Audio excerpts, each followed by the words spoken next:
Broadcast is now starting. All attendees are in listen-only mode.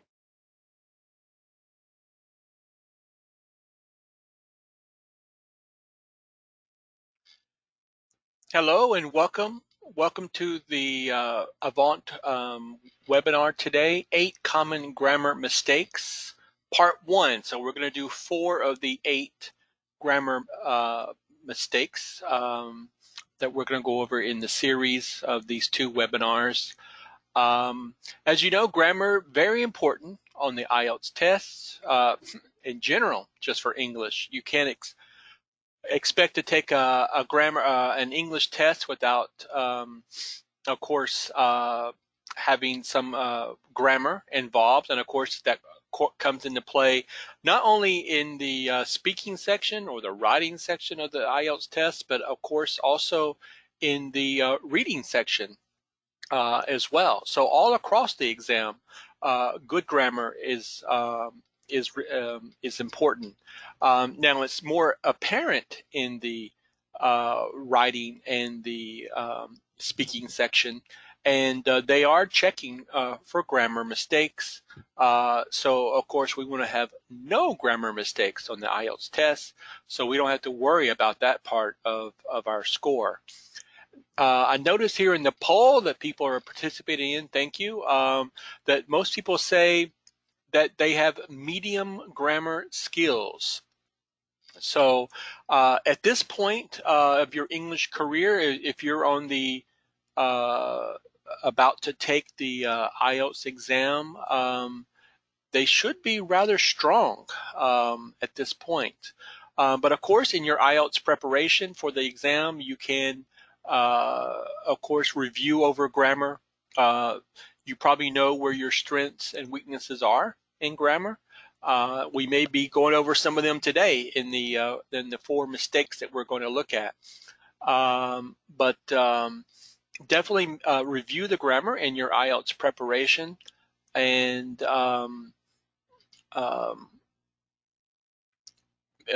they should be, as I said, pretty strong at this time, but you can always go over them and make that part of your test prep. So let's go ahead and get started here. So we're looking at, okay, let me close the poll here. Turn the screen, sharing.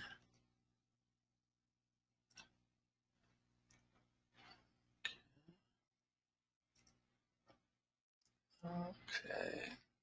Hold on one second here. I thought we had it already done, but maybe not. Make sure that we're all on the same page here. Here we go. All right, good. I'm still trying to learn some of the technicals here of the webinar here. Okay, so the all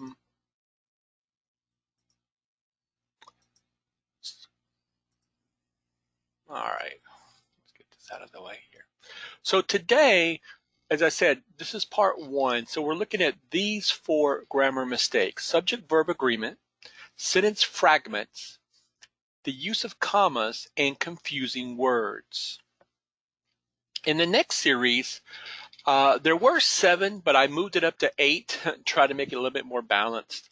We're going to look in the next, as I said in part 2, we're going to look at intransitive and transitive verbs, when to use and not to use the article, in, on, and at, time, and place prepositions, and also adjectives plus at, about, to, or for, because we know the prepositions are sometimes tricky depending on what your first language is.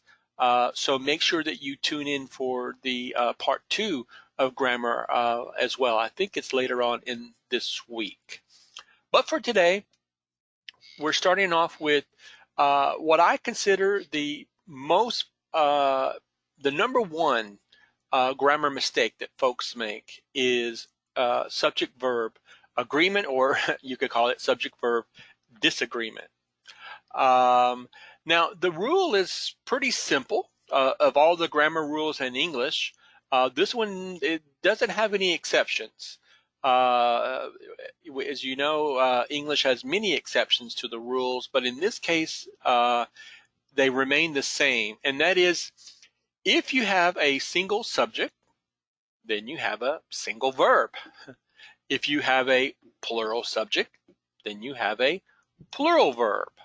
But it's not always so straightforward as these rules are, as we'll see, and as you may have seen already if I've corrected some of your papers. So when it comes to subject-verb agreement, you always want to keep an eye on your subject. And sometimes I believe this is where the main error takes place with subject-verb agreement, is that writers forget what the subject is. And sometimes people choose that word closest to the verb and make it agree with that instead of making it agree with the subject. And there is going to be a problem. So let's take a look here. All right. For example, my uncle lives in Peoria. Her cousins live in Manhattan. So you have in the first example the third person singular, where we add the S in English, and in the second example, the plural, right? Her cousins live in Manhattan.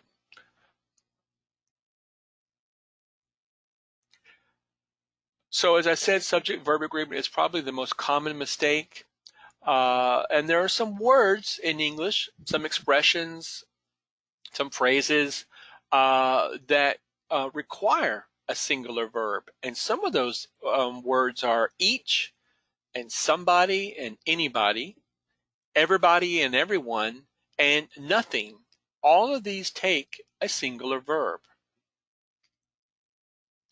For example, everybody needs some help sometime. Each ticket is worth $100. Each, everybody, these require a singular verb.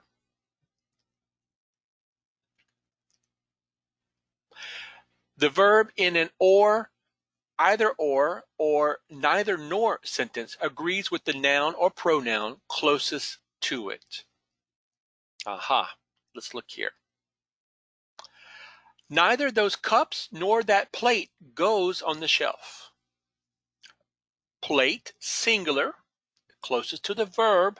So in this case, you do take the word closest to the verb and make it agree to have the good subject-verb agreement in the sentence. Another example, neither that cup nor those cups go on the shelf. In this case, cups plural, closest to the verb, so that would make it a plural verb to make subject-verb agreement in this sentence. So there are sometimes these little wrinkles in English that you need to be aware of so that you have good subject-verb agreement. Sometimes a phrase or clause separates the subject from the verb. So you may have prepositional phrases in there, and as I said, this is probably where the error takes place, is that people forget what the original subject of the sentence was. For example, the mayor, along with reporters, is expected to attend the meeting in a few minutes. All right, so we have along with reporters in there, the phrase in there, in between the subject, mayor, of the sentence and the verb, singular verb that is, right? So don't make reporters are expected, but the mayor is expected. So you have to go back to the original subject of the sentence to make it match the verb that we need. Okay, let's look at some exercise here with subject-verb agreement. All right. So let's see who is attending today.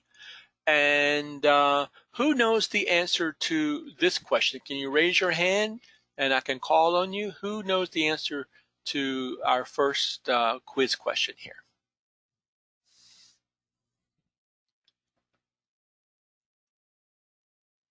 Someone brave enough? Brian, let's see. Brian, let's go to you.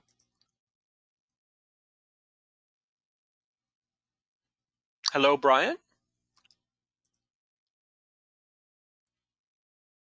Hello, Brian? Can you hear me? No? Sometimes it does, sometimes it doesn't. All right, let's see if someone else has their hand up. This is Alesh. Hello? No?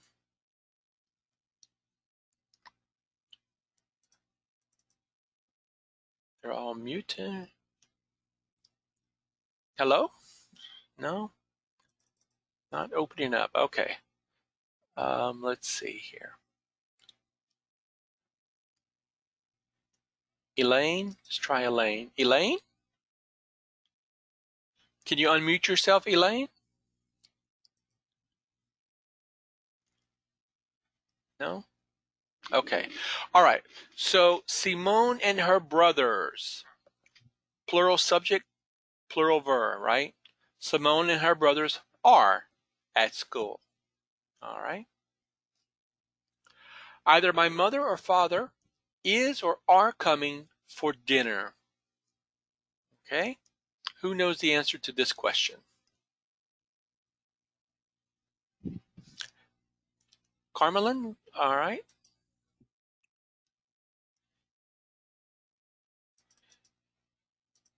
Carmelin, can you unmute yourself?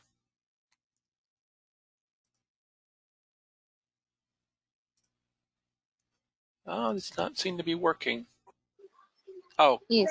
Oh, Carmelin? Either my mother or my father is coming for dinner. Okay. Let's see here. So either or brings us with is. All right. Thank you very much. All right, let's go to the next one here. All right. Every one of the shirts has or have a green collar. All right. Who knows? Alesh, let's try again. Alesh, are you there? Can you unmute yourself, Alesh? No? Try to unmute you. Okay. And Brian again? Brian, are you there?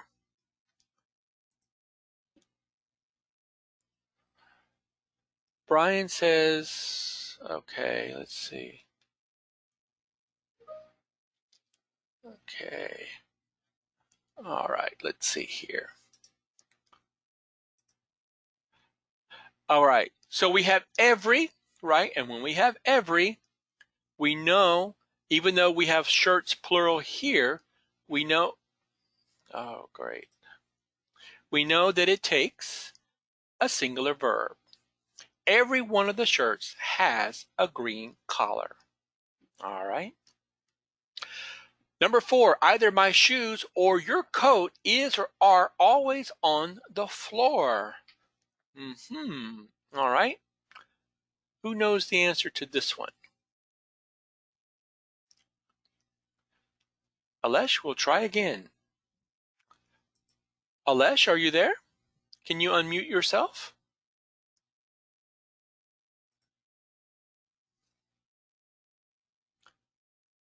All right. Well, Alesh, I tried to get you again. Let's see what you have here. Either my shoes or your coat is always on the floor. Either my shoes or your coat is always on the floor. Very good. Very good. All right. Thank you. Okay. And the last one here. Biff and Tammy doesn't or don't want to see that. What do I have here? That movie. All right. That movie. Of course, we have a plural subject here. So we're going to need the plural verb don't. Biff and Tammy don't want to see that movie. All right, so remember those exceptions and remember those rules for the subject-verb agreement, which, as I said, I believe is the number one common mistake for the grammar mistakes. All right, let's go on to our second mistake here. Sentence fragments. Sentence fragments. This is a very costly error on the IELTS test. If you have a sentence fragment, let's look here. A sentence fragment is a sentence. Remember, a sentence has a subject and a verb and expresses a complete thought. A fragment is just what it sounds like when you think of a fragment. It's only a piece of a sentence. And on the IELTS test, if you have a fragment on your writing exam, then you automatically lose 1 band score. That is how drastic and how serious a fragment is on the IELTS test. So you would lose 1 band score if you don't have a sentence. So that is why it's doubly important that when you finish completing your writing assignments, whether it's task 1 for a chart or graph, or task 2 for the essay, that you have 2 to 3 minutes to go back and review over, reread your writing, and make sure that there's good grammar there, that there's good vocabulary, and that you have answered the question. Remember, answering the question is the number 1 criteria grading your paper on your papers on the IELTS test. And of course, make sure that every sentence has a subject and a verb in it. All right, here are some examples of a fragment. While walking my dog, after John made breakfast. So as you can see, these are introductory clauses. These are dependent clauses. They do not have, it appears that they have a subject and a verb in them, but they are only dependent clauses. They need a full sentence with them to make them whole sentences. These are only fragments. So watch out for writing fragments like this. I've seen these. This is why we're going over. I've seen them in the papers before. And I always tell the student, hey, this is going to cost you 1 band score. This is how serious it is on the IELTS test. As I point out here. All right. So how can you correct a fragment if you come upon it? You're like, oh, I wrote a fragment. How do I correct it? Well, you need to complete the sentence. While walking my dog, I saw a squirrel, right? Or after John made breakfast, we ate it, right? Something like that. You need a sentence to go along with it to correct it. So, for example, while walking my dog, she saw a cat. After John made breakfast, we went shopping. Okay? So this completes the thought. Now, this is a good sentence to write on the IELTS test. You have this introductory clause, and dependent clause with the independent clause. This is a good structure.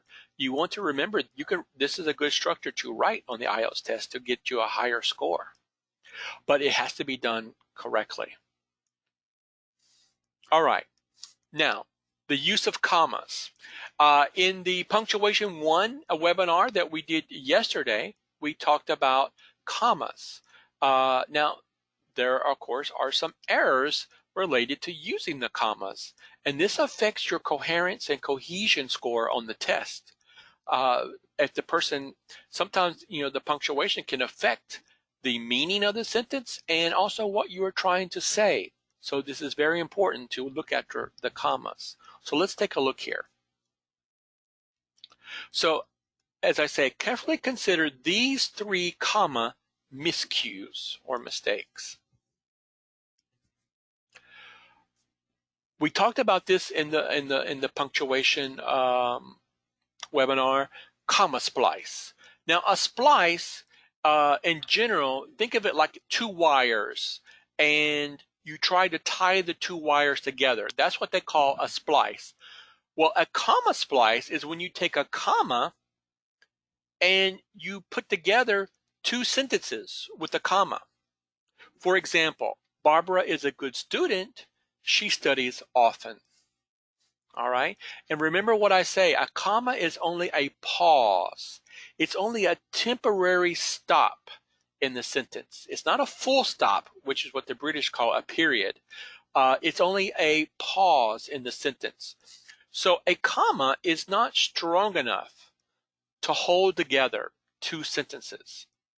And therefore you have a comma splice. This is a common writing error. And it's something you have to look out for, again, when you're proofreading your paper. All right, so there are two ways to repair a comma splice. So you proofreading your paper and you come across a comma splice. For example, Barbara is a good student, semicolon, she studies often. Now, you can put a semicolon here and notice that you keep the remainder, the second phrase, in the lower case, right? Unless, of course, it was a proper name or something like that. But in this case, we just have the pronoun referring back to Barbara.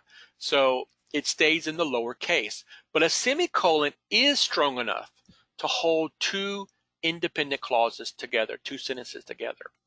A second way to repair a comma splice is to, what you always do, put a period at the end of the sentence and start the new word, or start the new sentence with a capital letter in the first word. You can do that for all of your sentences.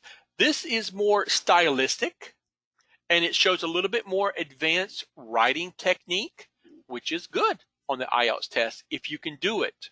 But you have to, of course, be able to do it correctly. So it's something that you could practice on your own and have someone review it for you. If you're in a course or a class, have your teacher look over it and say, did I use this correctly with the semicolon? And of course, as I said, always the default, you can stop the sentence and begin another one. Okay. Now, we looked at this earlier with the fragment, right? These introductory clauses. This is a good sentence structure to use on the IELTS test. However, it has to be done correctly. Now, before going to sleep, Selma read her book.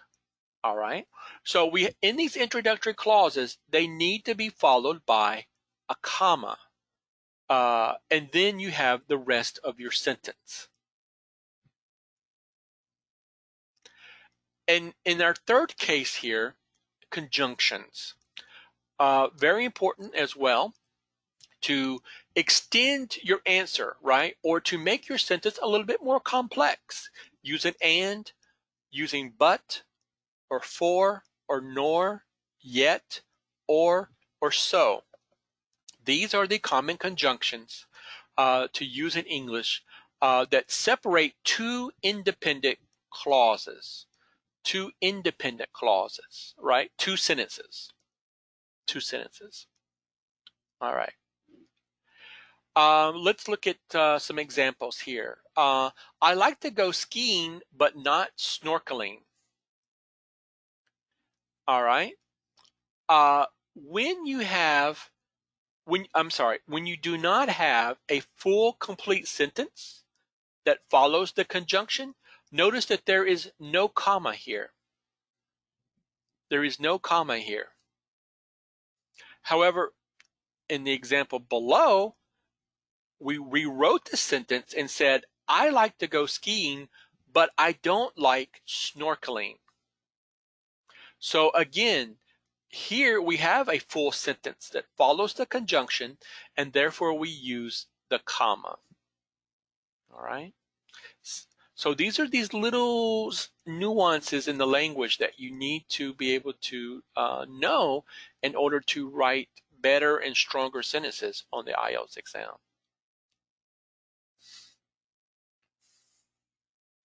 Okay, so let's take a look at some quiz questions here about using the commas correctly. All right, so let's go out here. We have a sentence. It says, correct the following. One is already correct. So one of these five sentences we're going to see here is going to be correct. So let's see. He left the scene of the accident and tried to forget that it had happened. All right. So this does not require the comma here for this one. It does not require the comma. He left the scene of the accident and tried to forget that it had happened. So this comma is not needed in this case. Again, this is just a compound predicate, right? It's just a compound predicate. Left the scene of the accident, tried to forget. All right, number two. All right, who has the answer to number 2 here? Who wants to participate here?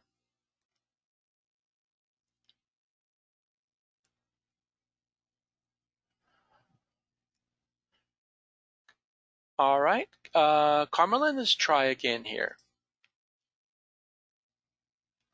Carmelin, can you hear me?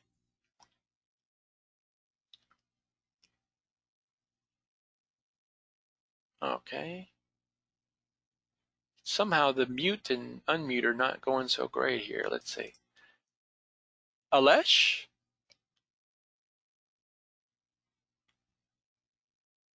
No? Okay, well, we'll try it on the next sentence then. The contractor testified that the house was completed. Oh, I'm sorry. Who's with us? Hello? Is this Carmelin or Alesh?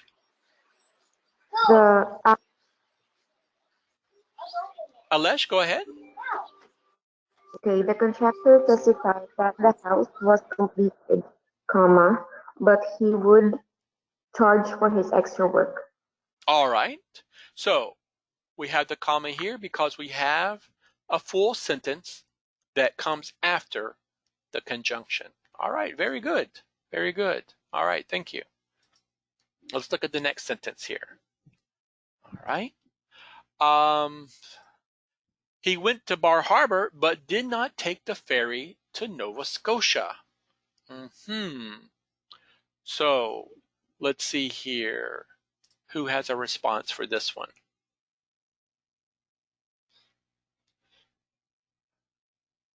Carmelin, let's try it again.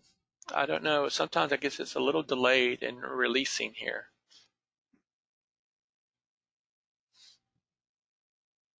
No? Okay. Again, there is not a full sentence that follows, right? There's no verb here. The verb is back here.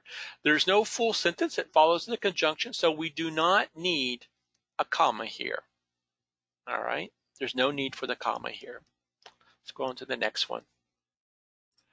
When he stumbled over your feet, William was clumsy, not rude. All right. Let's see. Aha, this one is okay. There is no change here. This one is okay. We have our introductory clause here. When he stumbled over your feet, William was clumsy, not rude. And here we have clumsy and not rude, which are basically double adjectives, and we separate them here with the comma. So there's no change. This one is correct as it appears right now. All right, and the last one. Before reaching the top of Mont Blanc, the climbers were forced by an avalanche to turn back. Aha. Let's see. Who wants to participate in this one?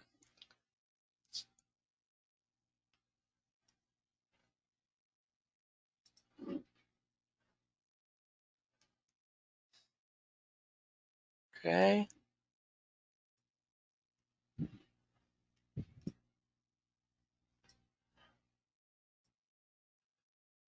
Mont Blanc, comma. Okay, says Ron. All right, let's take a look here.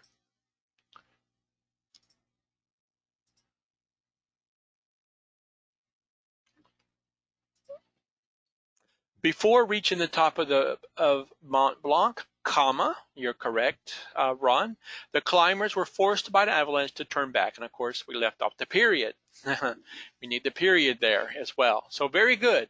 So we have this introductory phrase, before reaching the top of Mont Blanc, comma. And as I said, this is a very good grammar structure that you want to use on the IELTS test. All right. And finally, our fourth category here, or fourth mistake we're looking at today, some confusing words.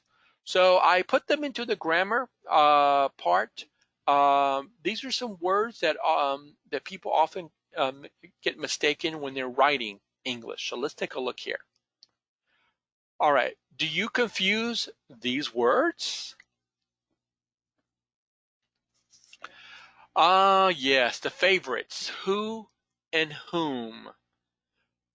Well, who is always used for a subject, whether it's the subject of a sentence, the subject of a relative clause, we always use who.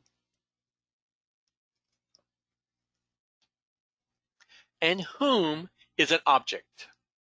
Now, the story here is, let's see if we, is that who seems like it's always the automatic default of even native speakers, because using whom sounds like, you know, it seems strange, very high language. You know, well, why are you saying whom? Because everyone says who. They use who whether it's the subject or whether it is the object. Now, as I tell my students, just because you hear it, that does not make it so, right? It doesn't make it correct. Even though this is what's actually used like in the street English, for example, this is of course not correct. And if you're writing with whom and who on the IELTS test, which you might in a relative clause, you need to make sure that you use whom as an object and you use who as a subject. So, and the subject of this sentence is, who is your leader? So we need a subject for the question here. And so we need who. Who is always a subject. To whom are you speaking? It sounds like, you know, you're talking to like the Queen of England or something, you know, to whom are you speaking? So most people would just say, who are you speaking to? Right? Or with whom, who are you speaking? With whom are you speaking? So whom is the object because we have a preposition here, right? To whom. This is a prepositional phrase. Here's the subject, here's the verb, are speaking, and then to whom is a prepositional phrase. So we need to use whom. So I don't expect you to have any, you know, quotes or anything like you're writing a novel on the writing test 1 or 2, of course, on the IELTS. But as I said, maybe in a relative clause, if you've studied those, you might use whom or who, and that's very important to make sure that you use the correct one on the test.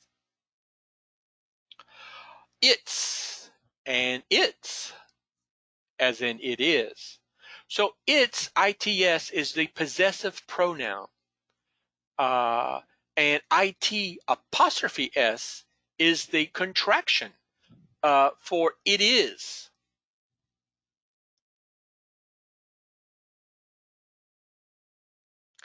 The dog is chasing its tail. It's time for lunch. All right. There, and there. Not only do we have one, we have two, we have three of them in English. And of course, you can only distinguish them by the context of the sentence when you're speaking them. When you're writing them, you know, you have less of an excuse because you can actually see the way it's spelled. As you can see, they are spelled differently. But let's take a look at each of these. So first, there as a possessive adjective. Example, that is their exam.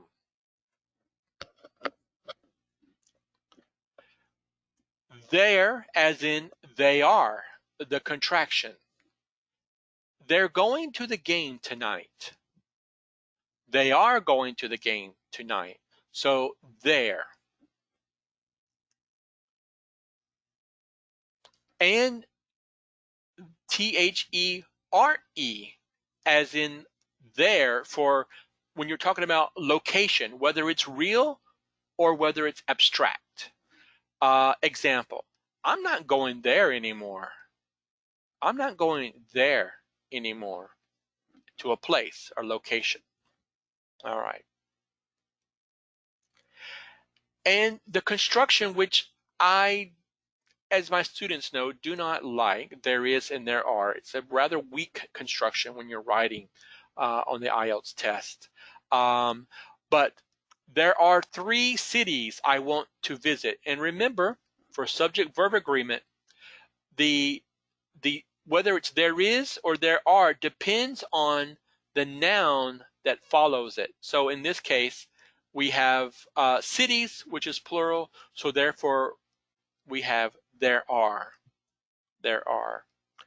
So these are a review of the 3 theirs, in case you get those confused. All right. So number 1 in our quiz here, our last quiz here, there is no excuse for being late. Which there do we use? Which there do we use?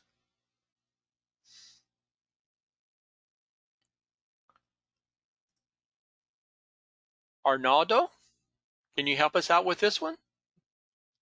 Okay, so there is no excuse for being late. Which one is it? The second one. The second one. All right, very good. Thank you, Arnaldo. Thank you. All right. There is no excuse for being late. All right. Number 2.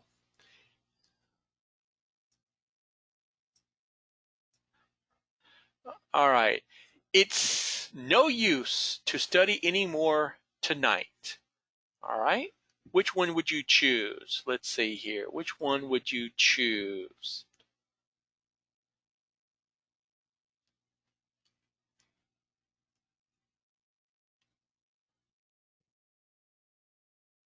All right. Let's see. Let's see.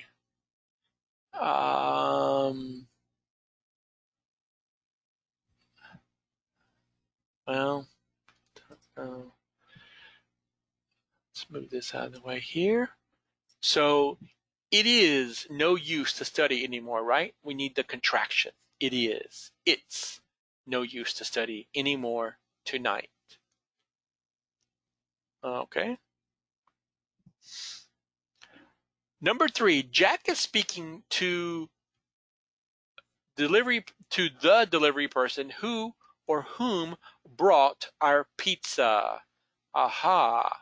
We have a relative clause. This is a relative clause. Relative clause. So do we need who or whom here? Who or whom?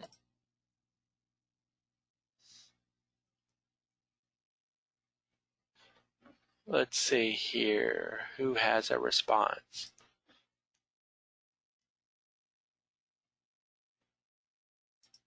Brian, you have it's a different one. Okay. So this is the subject. This would be the subject of the clause, right? Because brought our pizza. Here's the verb. So we need the subject, and the subject is always going to be who. All right. Jack is speaking to the delivery person who brought our pizza. Okay. All right. So today we have looked over 4 of the 8 common grammar mistakes. We looked over subject-verb agreement, single subject, single verb, plural subject, plural verb. We looked over sentence fragments. Like I said, most of the time it's like these introductory phrases like, after we arrived home. Okay, that's not a full sentence. So make sure that you have a full sentence. and not a fragment, which can cost you 1 band score on the IELTS test. The use of commas. We looked at the 3 uses of the commas. And finally, we looked at some of the confusing words that are mixed up in English. Sometimes because they sound the same, and when we're speaking, it doesn't really matter, but it does matter a lot, of course, when we are writing. All right, so these are the first four grammar mistakes for our webinar series on 8 common grammar mistakes. Make sure that you tune in to the 8 grammar mistakes part 2 later on this week. I think maybe it's even tomorrow, I'm not sure, where we cover 4 more common grammar mistakes. So I want to thank everyone for being here today. Continue to make progress and study for the IELTS test. Remember these 4 mistakes, to watch out for them, especially when you're proofreading your paper and when you're writing your paper to begin with, so you don't have any grammar mistakes on the test that could lower your score. All right. I'm Professor Nguyen. I forgot to introduce myself at the beginning. I'm an Avant IELTS teacher. And some of you may have had some classes with me, or you may receive the IELTS Corner every Thursday that I send out with some hints and tips to help you with your own IELTS preparation. So thanks again, and have a good rest of your day. And I'll see you in the second webinar in part 2 when we talk about 4 more common mistakes. Thank you very much.